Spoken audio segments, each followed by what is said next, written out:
The village of Blackhollow slept beneath a quilt of stars, its thatched roofs hunched against the creeping frost of early winter. For decades, life here had moved to the rhythm of the church bell, its iron tongue marking births, deaths, and every mundane moment in between.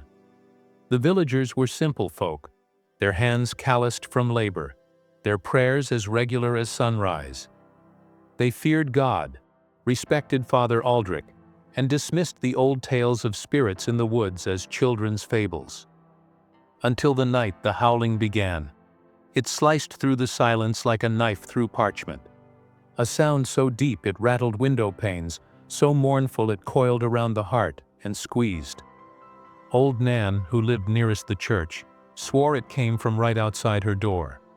When she dared to peek through the crack in her shutters, she saw the wolf, taller than any hound, her silvered fur tipped with moonlight, her breath curling in the cold air like smoke from a funeral pyre. The creature stood at the base of the church steps, her golden eyes fixed on the heavy oak doors. She did not pace, did not sniff the ground. She simply waited, as if expecting someone to emerge. By morning the village hummed with whispers. "Did you hear it?" the baker's wife hissed to the butcher over loaves of rye. "Like the devil's own hound." "My grandfather spoke of such things," muttered the miller, rubbing the stump where his left finger had been lost to a saw. "A wolf at the church door means death walks among us." Father Aldrich silenced them with a wave of his hand at Sunday Mass. His voice, usually rich with authority, carried a brittle edge. "Nonsense," he said, though his grip on the pulpit whitened his knuckles. "Wolves are God's creatures, driven by hunger, not prophecy. If one lingers, we'll set traps. End of story." But the wolf returned. Night after night, she came. Always at the stroke of midnight. Always to the church door. The village children invented dares, leave a crust of bread on the steps, touch the church wall and run. But none dared approach when she was there. Even the dogs, usually eager to bark at shadows, cowered beneath porches, their tails tucked tight. Only Liora, the dark-eyed healer who'd arrived with the first frost, seemed unafraid. She first saw the wolf from the edge of the graveyard, where she'd been gathering yarrow beneath the full moon. The herbs could wait. There was something about the way the creature stood. Not like an animal, but like a sentry, a guardian, or an accuser. Liora crept closer, her boots silent on the frosted grass. The wolf's ears twitched, but she didn't turn. Her gaze remained locked on the church, her muzzle slightly raised, as if testing the air. Then, the church door creaked open. Father Aldrich stood framed in the flickering light of the sanctuary candles, his broad shoulders blocking the glow from within.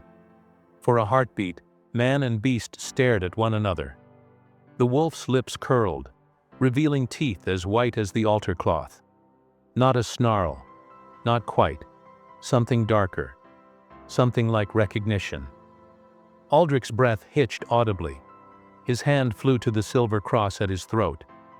The wolf threw back her head and howled again, a sound that seemed to shake the very stars. Then she was gone, melting into the forest like a shadow at dawn. Liora exhaled, her fingers numb around the yarrow stems. She'd traveled far in her 25 years, from the fever-struck cities of the south to the superstitious mountain tribes. She'd seen women cursed for birthing twins, men hanged for talking to crows. She knew the look of guilt when she saw it, and Father Aldrich, holy man of Blackhollow, wore it plain as a noose. The forest smelled of damp earth and iron-rich blood. Liora pressed her palm against the rough bark of the widow's oak, its gnarled roots twisting from the ground like the arthritic fingers of some buried giant.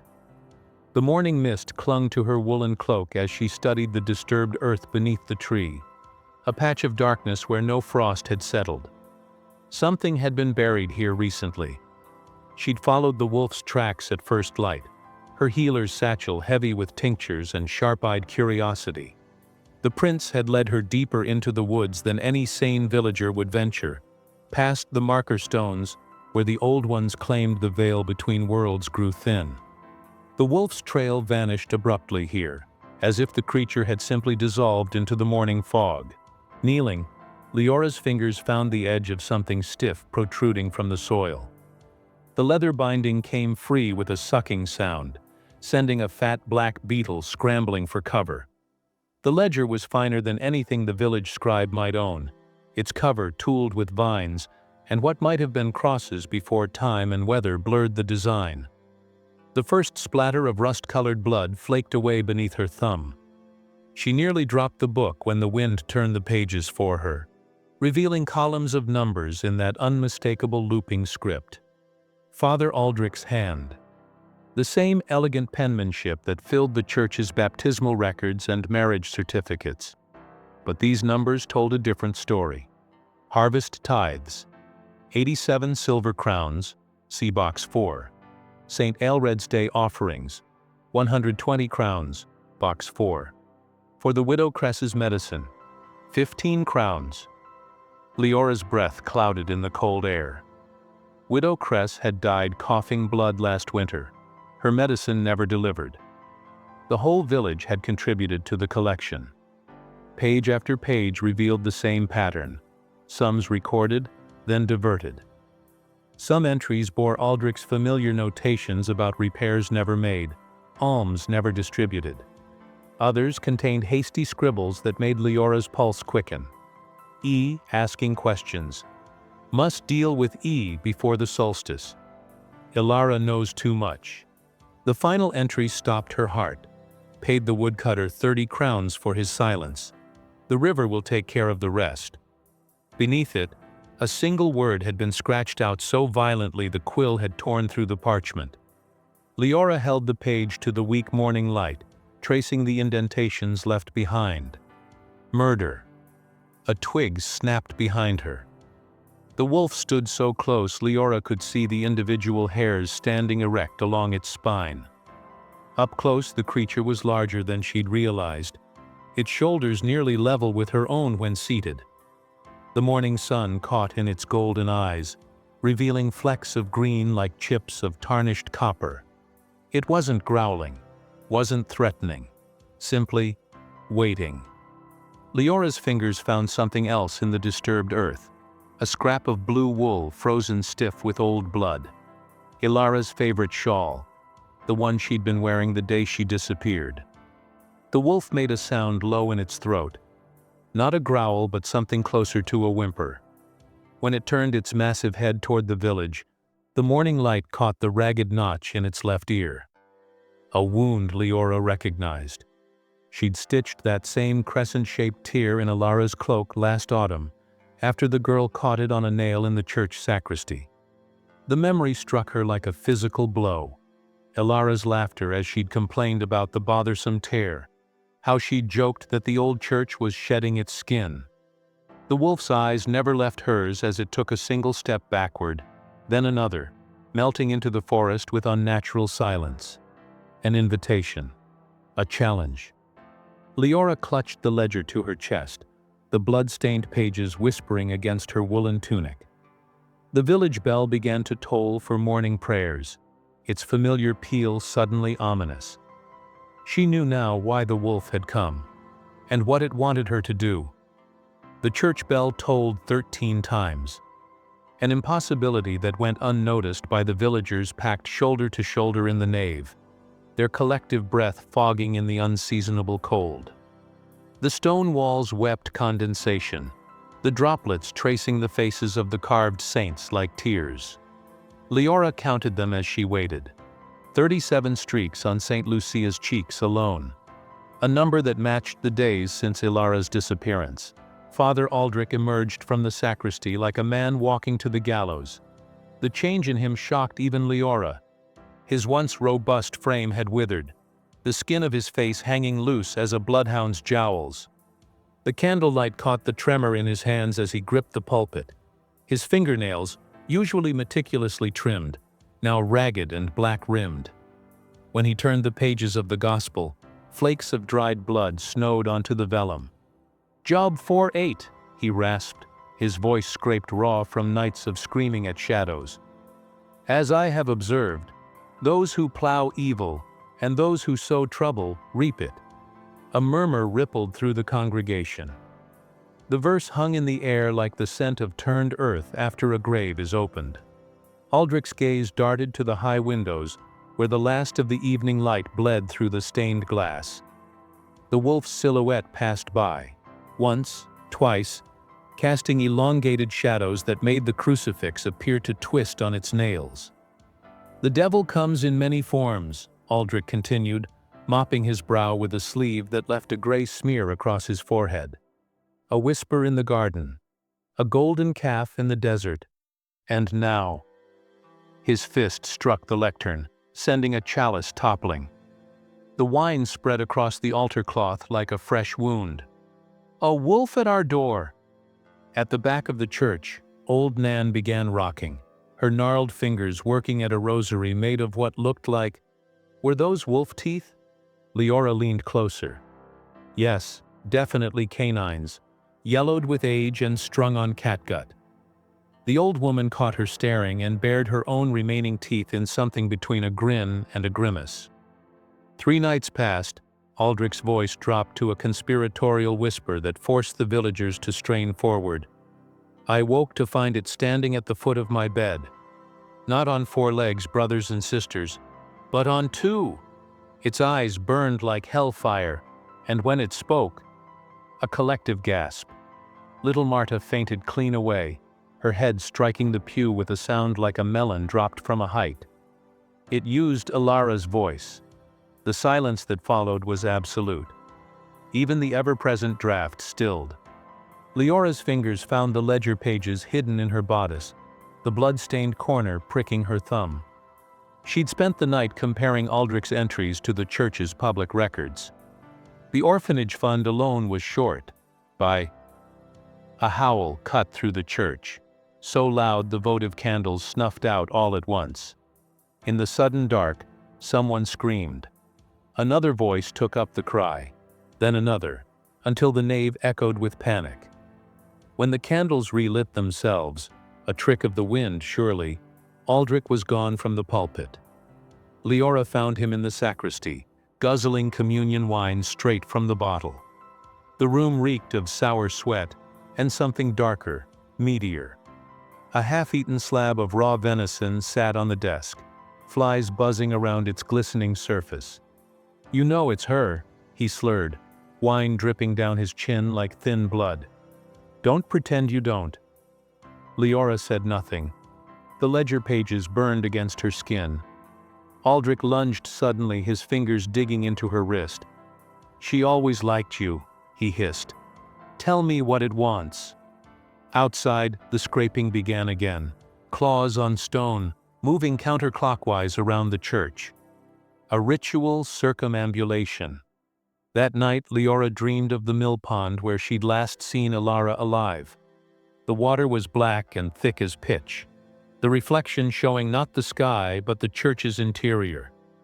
Alara sat on the bank, her feet disturbing the water with each kick, sending ripples through the reflected nave. He keeps the ledger in the sacristy floor, she said, though her mouth didn't move. Under the loose tile with the broken cross. But the real proof— her hand emerged from the water holding a rusted key— is beneath the weeping saint. Liora woke with a start, the taste of copper flooding her mouth. Outside her window, 2 golden eyes watched from the dark. Not hunting, waiting. The wind howled through the graveyard like a chorus of the damned, carrying with it the scent of wet earth and something darker, something metallic that clung to the back of Liora's throat, like the aftertaste of a bad dream. The moon hung low and heavy in the sky, its pale light washing over the crooked headstones and casting long skeletal shadows across the uneven ground. Vera moved like a ghost through the night, her silver-gray fur rippling like liquid mercury as she led Liora toward the back of the church. The wolf's paws made no sound against the frost-bitten grass, her breath leaving no fog in the air. It was as if the night itself held its breath around her. Liora's own breath came in ragged gasps, her fingers numb from cold, or perhaps from fear. Every instinct screamed at her to turn back, to flee this place and its secrets. But the memory of Ilara's laughter, bright and unburdened, anchored her to the spot. She had promised herself she would find the truth. And the truth, it seemed, lay in tatters before her. A scrap of blue fabric fluttered from the thorns of a hawthorn bush, its edges frayed and stiff with dried blood. The color was faded now, bleached by time and weather, but Liora would have recognized it anywhere. Ilara's dress, the same one she had worn the last night anyone had seen her alive. Liora reached out, her fingers trembling as they brushed against the fabric. It crackled under her touch, the blood flaking away like old parchment. The tear marks told a story, jagged where thorns had caught, clean and deliberate where something sharper had sliced through. Her stomach twisted. This wasn't an accident. This wasn't an animal attack. This was violence. Vera let out a low, mournful sound, her golden eyes fixed on the disturbed earth beneath the fabric. The ground here was uneven, the soil darker, as if it had been turned and packed down again in haste. Liora didn't want to look. She didn't want to know. But she knelt anyway, her knees sinking into the cold dirt as she began to dig. Her fingers scraped against something hard and unyielding, metal, buried just beneath the surface. She pulled it free, her breath catching in her throat as the moonlight glinted off tarnished silver. A locket. Ilara's locket. The chain was broken, the clasp bent as if ripped away in a struggle. Liora's hands shook as she pried it open, her heart pounding so loudly she was certain the entire village could hear it. Inside, the miniature portrait had faded with time, but the faces were unmistakable. Ilara smiled back at her, her auburn braids coiled neatly over her shoulders, her hazel eyes bright with laughter. The artist had captured her perfectly. The slight quirk of her lips, the faint dusting of freckles across her nose. But it was the woman beside her that made Liora's blood run cold. She shared Ilara's strong jawline, the same arch to her brows, but where Ilara's expression was open and warm, hers was fierce, untamed, and her eyes, golden, like the wolf's. A memory surfaced. Ilara, sitting beside Liora on the tavern bench, her fingers tracing the rim of her cider mug. "My sister is coming," she had said, her voice soft with excitement. "She's been gone too long." When Liora had asked where the sister had been, Ilara had only smiled and said, "Where the wild things are." The inscription inside the locket was worn but legible. Bound by blood, divided by time. A gust of wind slammed the church's back door open with a sound like a gunshot. The scent that poured out was thick and cloying, mildew and damp stone, undercut by something sweetly rotten. Vera's growl was low and dangerous, her lips peeling back from her teeth as she stared into the darkened doorway. From within, Father Aldrich's voice drifted out, broken and pleading. "Didn't mean to.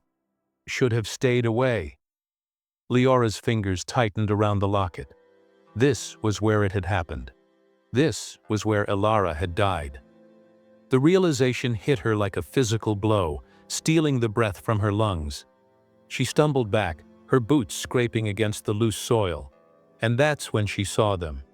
The drag marks, deep grooves in the earth, leading from the bloodied fabric to the old stone well at the edge of the churchyard. The iron crank was rusted, the rope long since rotted away, but the handle gleamed in the moonlight, its patina worn away by recent use.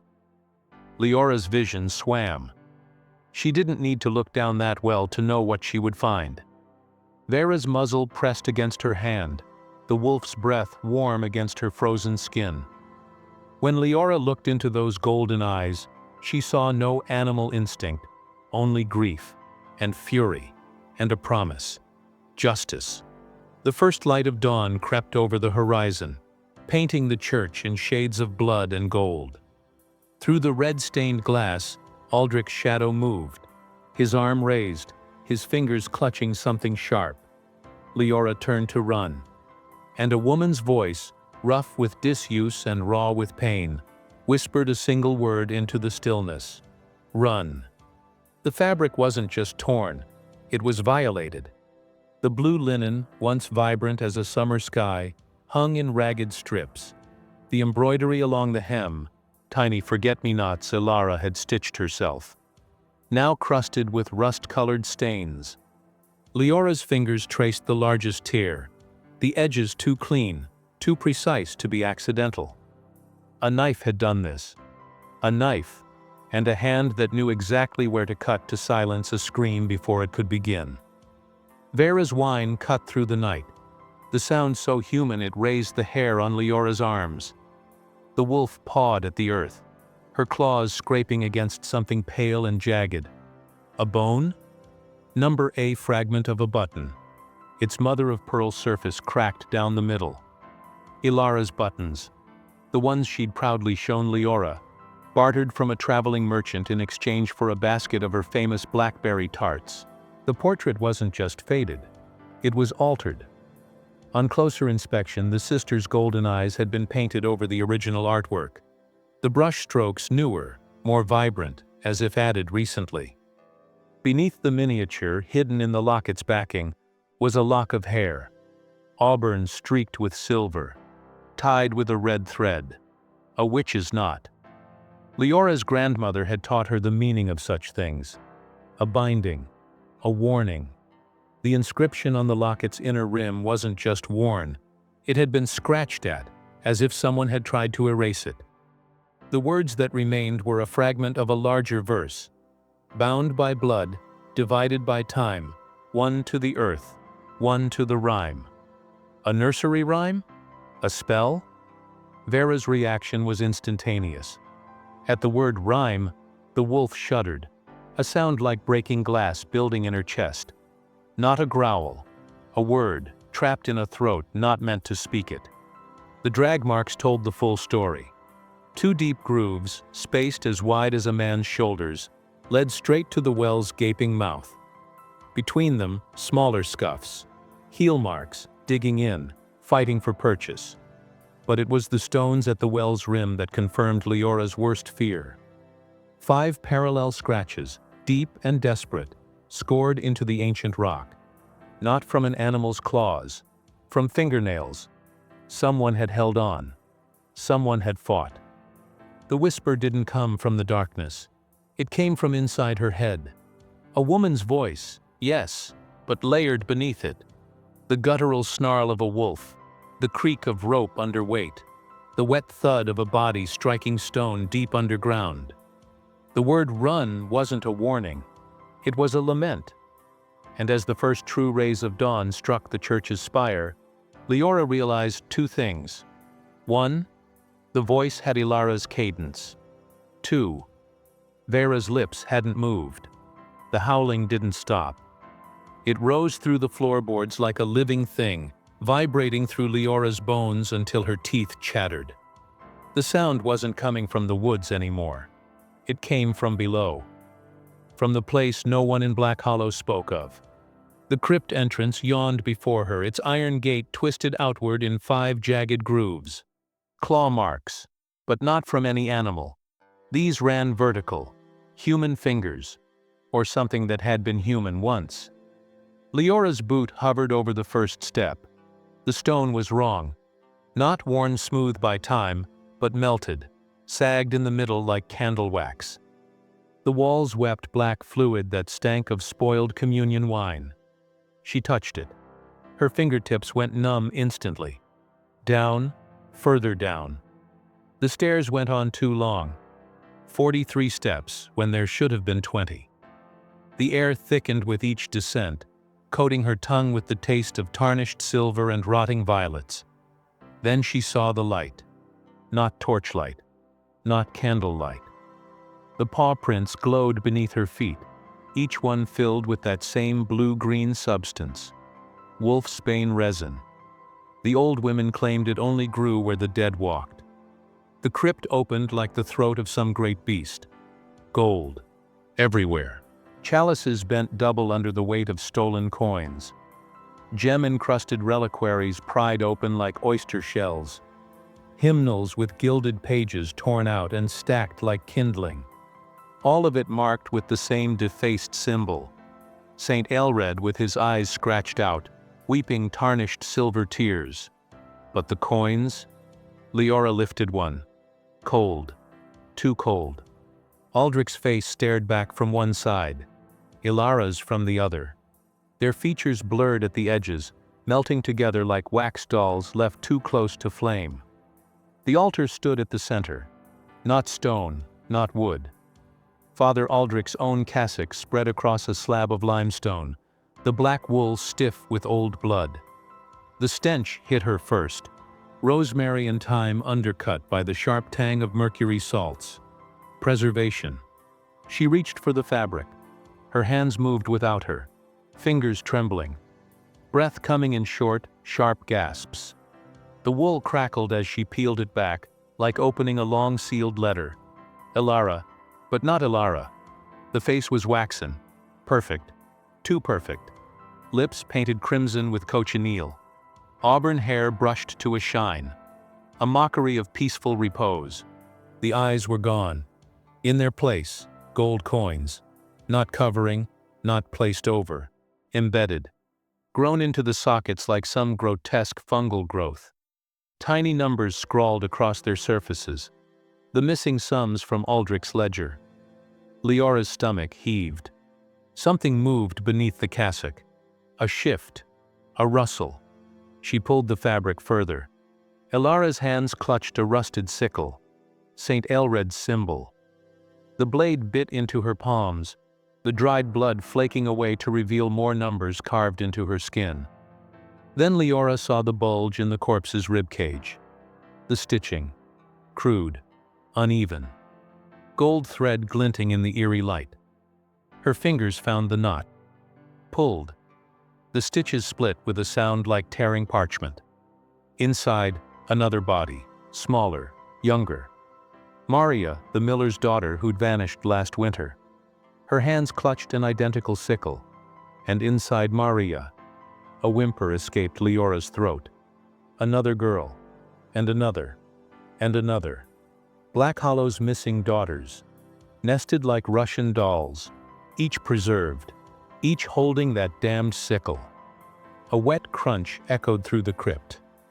Vera stood in the archway, her muzzle dripping blue-green resin. But the wolf wasn't growling. She was crying. Great glowing tears rolled down her silvered fur, burning holes in the stone where they fell. The shadow behind her moved. Father Aldrich filled the doorway. But the thing that wore his skin was wrong.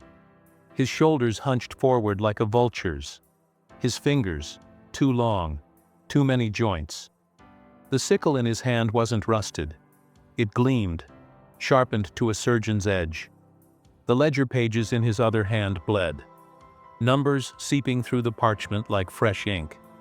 "You always were too curious," he rasped. His voice wasn't his own. It came from his collarbones, from his ribs, a chorus of whispers beneath each word. Vera's form rippled. For one impossible moment she stood as a woman. Auburn hair streaked with silver, golden eyes burning with grief, mouth stitched shut with black thread. Then the vision collapsed back into fur and teeth. Aldrich's cassock fell open. Gold wire stitched his torso shut. The skin between pulsed. Something moved beneath. "Some debts," he whispered, taking a shuddering step forward. "Require flesh." The walls screamed. Not metaphor, not imagination. The very stones shrieked as the carvings bled. Words etched by desperate hands over decades. The saint weeps. Gold the wolf holds the key. The priest eats the rest. Vera's howl shook the foundations as Aldrich's sickle flashed downward. Not a challenge, a lament. A sister's grief made manifest. And in that final moment, Liora understood. The crypt was never a tomb. It was a larder. The sickle flashed downward and met empty air as Vera moved. Not with animal speed. Not with human reflexes. Something in between. Something more. Her form blurred at the edges, fur dissolving into smoke, paws elongating into fingers tipped with claws that gleamed like tarnished silver. Mid-leap, the transformation completed. A woman with auburn hair streaked white at the temples, golden eyes burning with centuries-old fury, mouth still bearing the ghostly impression of black stitches. Ilara's sister, the real Vera. Her hands found Aldrich's throat, not to strangle, to reveal. The gold wire stitching his torso burst apart with a sound like breaking harp strings. What spilled forth was not blood, not organs, numbers. Living, writhing numerals in that same ledger script, pouring from the wound like ants from a disturbed nest. They skittered across the floor, arranging themselves into columns, dates next to names next to some stolen. The villagers gasped as they recognized their own dead daughters' names floating in that grotesque river of arithmetic. Aldrich screamed, not in pain, in rage. His jaw unhinged like a snake's, the flesh splitting to reveal rows of needle teeth.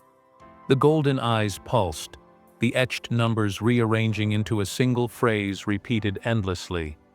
Mine, mine, mine, Liora moved without thinking. The rusted sickle, the one clutched in Ilara's corpse hands, found its way into her grip. The metal burned like dry ice, searing her palms with the shape of its truth. He didn't just kill them, she shouted over the chaos. The villagers stood frozen in the archway, their torches casting hellish shadows. He ate their stories, their futures. The numbers confirmed it. Each sum matched a stolen life. Maria's dowry, Lisbeth's inheritance, even little Marta's confirmation coins. All digested. All fueling whatever dark sacrament kept Aldrich standing despite the hole in his chest. Vera, now fully woman, though her canines still glinted too sharp, pressed her forehead to Aldrich's. A sister's intimacy turned grotesque. "You took her voice first," she whispered. The words came out mangled, the stitches having left permanent grooves in her tongue. "But I kept her silence." From her own mouth she drew a length of black thread, the same that had bound her lips. With one brutal motion she threaded it through Aldrich's needle teeth, sewing his jaws shut as he thrashed. The villagers surged forward, not to help, to witness. Liora raised the sickle high, not to strike, to show. The rust flaked away, revealing the blade's true edge. Not a farming tool at all, but a surgeon's scalpel fashioned in the saint's image. The metal thrummed with recognition as she turned it toward the crypt wall where the final truth was carved. The priest eats the rest. Aldrich's golden eyes widened in understanding a second before Liora plunged the blade not into flesh, but into the ledger pages still clutched in his hands. The numbers screamed. They burst into blue-green flame, the same shade as Vera's wolf tears, racing up Aldrich's arms as he collapsed to his knees. The fire didn't consume. It unraveled, stitch by stitch, lie by lie. The villagers watched in horrified silence as their priest came apart at the seams, each broken thread revealing glimpses of what lay beneath. A hollowed-out rib cage stuffed with gilded baby teeth, a stomach lined with communion wafers made from pulped hymnal pages, and where his heart should have been. A tiny silver locket. Vera pried it open with trembling fingers. Inside, two faces, one Ilara's, the other her own. The inscription now legible in full. Bound by blood, divided by time, one to the earth, one to the rime. Till gold turns rust and saints repent, the wolf shall sing what the priest has rent. As the last thread burned away, Aldrich's body crumbled into a pile of gilded bones and ledger ash. The numbers settled like snow over the crypt floor before dissolving into the cracks between stones. Only then did Vera throw back her head and sing. No words, just sound. A melody that shook dust from the ceiling and set the remaining gold vibrating like struck bells. The nested corpses sighed in unison, their golden eyes melting away to reveal hazel and blue and brown once more. Liora understood at last. This wasn't vengeance. It was a funeral dirge. One the stolen girls should have had years ago. The first light of dawn crept through Blackhollow like a thief returning to the scene of its crime. Liora stood in the village square, her boots sticking to cobblestones still damp with night's sweat. Before her, the stolen gold lay in a grotesque mockery of an altar. Chalices bent like broken fingers, coins fused together by some unnatural heat. The gilded skull from the crypt grinning up at the pale morning sky. Its hollow eyes wept thin trails of mercury that hissed where they struck stone. The villagers came slowly. First the blacksmith, his massive hands still trembling from what they'd done at the Twisted Oaks. Then the miller, his flour-dusted apron streaked with rust-colored petals. The children came last, clutching their mother's skirts with an understanding beyond their years. No one spoke. The ledger lay open in Leora's raw hands. She didn't need to read it. The book pulsed like a living thing, its pages breathing in time with her own ragged breaths. She turned the first page. The numbers detached like mayflies taking flight. 3, 7, 12. Swirling upward in a shimmering cloud. They rearranged mid-air, not into sums, but into memories. Maria's stolen dowry coins becoming her hands braiding honeysuckle crowns. Lisbeth's school fees transforming into the forbidden book hidden under her mattress. Marta's confirmation money shaping the doll she'd clutched during thunderstorms. A gasp rippled through the crowd as the ghost sums drifted toward their rightful owners. The blacksmith's wife collapsed when her daughter's ribbon, now gold-plated but still bearing that telltale strawberry stain, floated into her outstretched hands. Aldrich knelt at the square's heart. The villagers had bound him with strips of his own cassock, the fabric biting into flesh already coming apart at the seams. His golden eyes, once calculating, now clouded, darted from face to face. Cracks spiderwebbed across their surfaces, leaking blue-green resin that sprouted blackthorns where it dripped onto stone. 212, he whispered. The miller's grip tightened on his shoulder. That's how many days Ilara fought me. Silence. Then, the blacksmith moved. His hands, the same ones that had forged the church's iron gates, closed around Aldrich's throat. Not to strangle, to lift. The miller took his feet. Together they carried him past the church with its shattered stained glass, past the well where fresh earth clung to their boots like a guilty secret, to the twisted oaks at the forest's edge. They returned alone. Their bootprints left rust-colored petals in their wake. Liora found the grave at midday. Not in the churchyard. In the sun-dappled clearing where the girls had hunted mushrooms last summer. The earth here rose in a gentle mound, crowned by violets growing in a perfect spiral. At its center, the locket gleamed, not placed but grown, its chain threaded through the stems like silver veins. The metal burned against her palm. Inside, the portrait had changed. Ilara and Vera stood side by side, their features whole, their eyes bright. The inscription beneath pulsed with its own light. Bound no more. Her tears fell freely. The ground drank them greedily. Then, pressure against her palm. Fingers. Warm. Alive. Gone before she could gasp.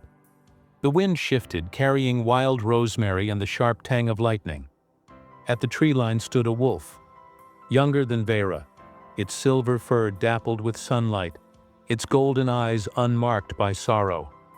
It watched her for 3 heartbeats, then vanished, leaving behind glowing paw prints that formed words in the moss. Remember. Rebuild. Return. Behind her the villagers began to sing. Not a hymn, not a dirge. The counting rhyme every child knew. 5 for the silver, 6 for the gold, 7 for the secret. The church bell tolled. As the last note faded, the gold pile shuddered. A crack split it down the middle.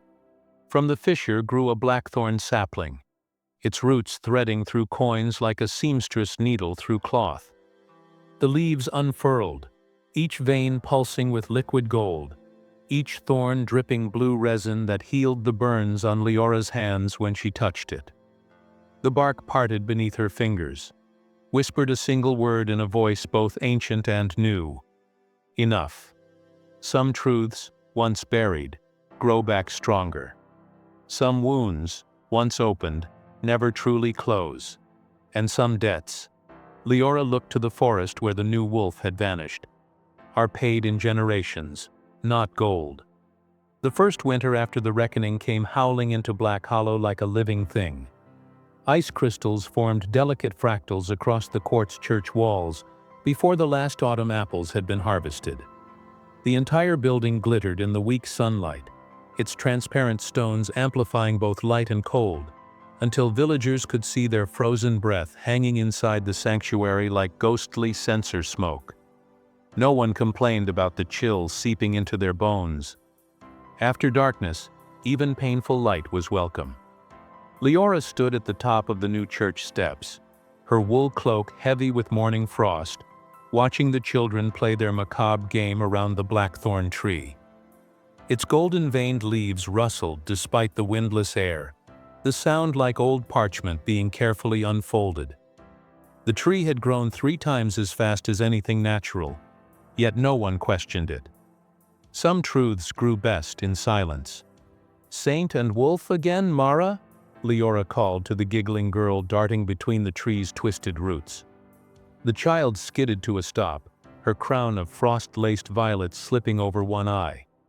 "I'm Vera today," she declared with all the solemnity of a priest conducting mass, before dissolving into laughter and chasing after the boy playing the saint. The name hung between them like a shared secret, like a prayer. Then the wind shifted. It began as a whisper through the pines.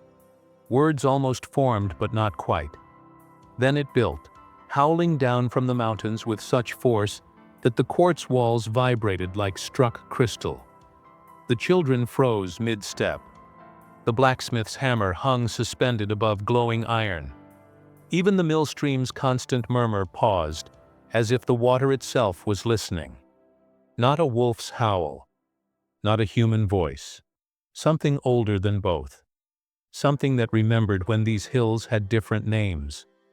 Old Thomas dropped his armful of firewood with a clatter, his missing finger twitching violently as it always did when the wind carried that particular note. He made the sign of the thorn instead of the cross, thumb and pinky extended like fangs, middle fingers curled like briars, their new ward against forgetting. Liora turned slowly toward the tree line, her breath pluming in the sudden cold. They appeared as they always did, glowing faintly blue against the frosted quartz steps. The prints were all wrong. Too large for any wolf that ever lived. Too narrow for a man's boot. The claws left hair-thin scratches in stone that shouldn't have been able to be scratched. 13 in total. Always 13. She knelt beside them, her aging knees protesting against the frozen stone, and pressed her bare palm beside the nearest print. For one heartbeat, just one, the scent of wild rosemary and summer lightning filled the air thick enough to taste. Then it was gone, leaving only winter's bite behind. The children resumed their game with renewed vigor, their laughter sharp as icicles. The baker's wife crossed the square with an armful of blackthorn branches for the solstice fires. No one remarked on the prints slowly fading from the steps. No one ever did. Some truths didn't need speaking to be known. That night, Liora dreamed of hands. Dozens of them pressing against some invisible barrier from the other side. Young hands with dirt under the nails. Old hands with knuckles swollen from years of labor. Small hands still learning their strength. They glowed faintly blue at the edges where they met the barrier. One, smaller than the rest, with a strawberry birthmark on the wrist, pressed hardest of all. Liora reached out without thinking. The barrier gave like thin parchment. She woke with a start, her own hand clutching something warm and alive. A blackthorn sapling no taller than her thumb, its roots curled protectively around a single tarnished silver button. Maria's button. The one she'd traded a whole basket of blackberry tarts for at last summer's fair. Outside, the wind howled again. Not in warning this time, in welcome. What secrets does your town hide in its foundations? The stones remember. Click subscribe for our next investigation into the Hollowbrook Asylum tapes, where the walls whisper back in voices not quite human. First episode premieres at the witching hour.